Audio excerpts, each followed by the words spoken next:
OpenAI ഇതുവരെ അവതരിപ്പിച്ചതിൽ വെച്ച് ഏറ്റവും നൂതനമായ AI മോഡലായ GPT-5 ഉടൻ പുറത്തിറങ്ങുമെന്ന വാർത്തകളാണ് ഇപ്പോൾ പുറത്തുവരുന്നത്. GPT-5 മോഡലിന്റെ ലോഞ്ചിനായി OpenAI വളരെ പ്രതീക്ഷയോടെയാണ് കാത്തിരിക്കുന്നത്. പുതിയതായി ഇറങ്ങാനിരിക്കുന്ന AI മോഡൽ കമ്പനിയുടെ ഇതുവരെയുള്ളതിൽ വെച്ച് ഏറ്റവും കഴിവുള്ള ആർട്ടിഫിഷ്യൽ ഇന്റലിജൻസ് മോഡലായിരിക്കുമെന്നാണ് റിപ്പോർട്ടുകൾ. Advance reasoning, multi model functionality, autonomous task execution എന്നിവ പുതിയതായി വരുന്ന GPT-5 ഉണ്ടായിരിക്കും.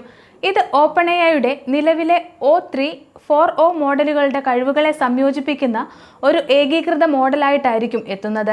OpenAI CEO സാം ആൾട്ട്മാൻ മോഡലിന്റെ അടുത്ത റിലീസിനെ കുറിച്ച് ഒരു ചെറിയ സൂചന സോഷ്യൽ മീഡിയ വഴി നൽകിയിട്ടുണ്ട്. X വഴിയാണ് അദ്ദേഹം GPT-5ന്റെ വിവരങ്ങൾ പങ്കുവച്ചിരിക്കുന്നത്. കൂടാതെ കൊമേഡിയൻ തിയോ വോണുമായുള്ള ഒരു പോഡ്കാസ്റ്റിൽ GPT-5 എത്രത്തോളം ശക്തമാണെന്നതിനെക്കുറിച്ച് ആൾട്ട്മാൻ ഒരു ഉദാഹരണം പറഞ്ഞുകൊണ്ട് സംസാരിച്ചിരുന്നു. തനിക്ക് ഉത്തരമറിയാത്തൊരു ചോദ്യം അദ്ദേഹം GPT-5നോട് ചോദിച്ചു. AI ഒരു മികച്ച ഉത്തരം തന്നെ നൽകി. അത് വിചിത്രമായി തോന്നിയതായി അദ്ദേഹം പറഞ്ഞു. പഴയ വേർഷനേക്കാളും AI ഇതിൽ വളരെ മികച്ചതായി കാണപ്പെട്ടുവെന്നും അദ്ദേഹം കൂട്ടിച്ചേർത്തു.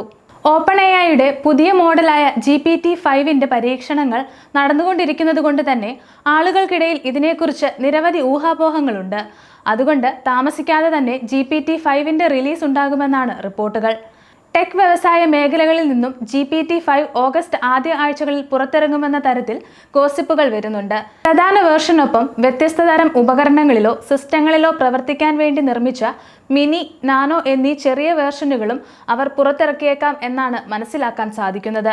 GPT-5 നിങ്ങൾ ഇപ്പോൾ ഉപയോഗിക്കുന്ന നോർമൽ ChatGPTയിലും OpenAIയുടെ API വഴിയും ലഭ്യമാകാൻ സാധ്യതയുണ്ട്. എന്നാൽ നാനോ വെർഷൻ ChatGPTക്കുള്ളിൽ ലഭ്യമാകില്ല. API വഴി മാത്രമേ ലഭ്യമാകൂ.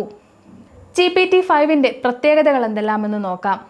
OpenAIയുടെ GPT സീരീസ്, O സീരീസ് മോഡലുകളുടെ ഏകീകരണമായിരിക്കും GPT-5ന്റെ ഏറ്റവും വലിയ പ്രത്യേകത എന്നാണ് നിലവിലെ റിപ്പോർട്ടുകൾ. മുൻപ് അഡ്വാൻസ് റീസണിംഗ് ആവശ്യമുള്ള ജോലികൾക്കായി ഉപയോക്താക്കൾ വ്യത്യസ്ത മോഡലുകൾ തിരഞ്ഞെടുക്കേണ്ടി വന്നിരുന്നു.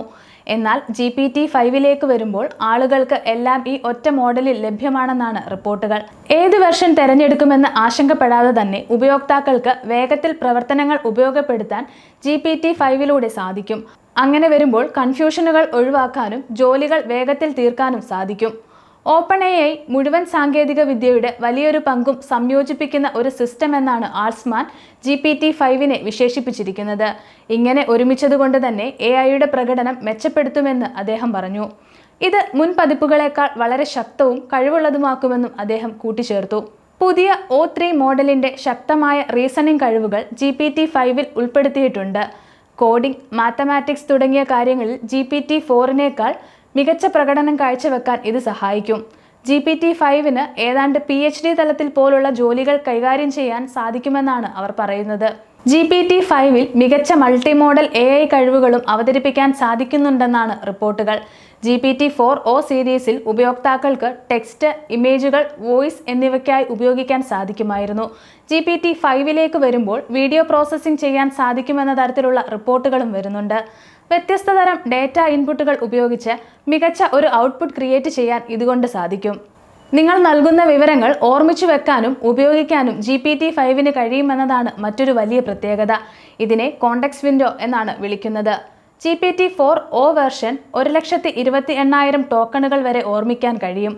ഒരു ടോക്കൺ എന്ന് പറഞ്ഞാൽ ഒരു വാക്കിന്റെ ഏകദേശം 3% അതേ സ്ഥാനത്ത് GPT-5 2,56,000 ടോക്കണുകൾ കൈകാര്യം ചെയ്യുമെന്ന റൂമറുകളും പരക്കുന്നുണ്ട്. ഇന്ന് ChatGPT പോലുള്ള AI പ്ലാറ്റ്ഫോം ഉപയോഗിക്കുന്നവരുടെ എണ്ണം കൂടുതലാണ്. GPT-5 മാർക്കറ്റിൽ ഇറങ്ങിയ പഴയ വേർഷനേക്കാൾ മികച്ചതായിരിക്കുമെന്ന് തന്നെ നമുക്ക് പ്രതീക്ഷിക്കാം. സമയം മലയാളം വാർത്തകൾ ഇനി ടൈംസ് ഓഫ് ഇന്ത്യ സൂപ്പർ ആപ്പിലും. ഇതിനായി പ്ലേ സ്റ്റോറിൽ നിന്നോ ആപ്പ് സ്റ്റോറിൽ നിന്നോ times of India app install ചെയ്യൂ. മലയാളം ഭാഷ തിരഞ്ഞെടുക്കൂ. വാർത്തകൾ ആസ്വദിക്കാം. എല്ലാം ഇനി സമയത്തിൽ.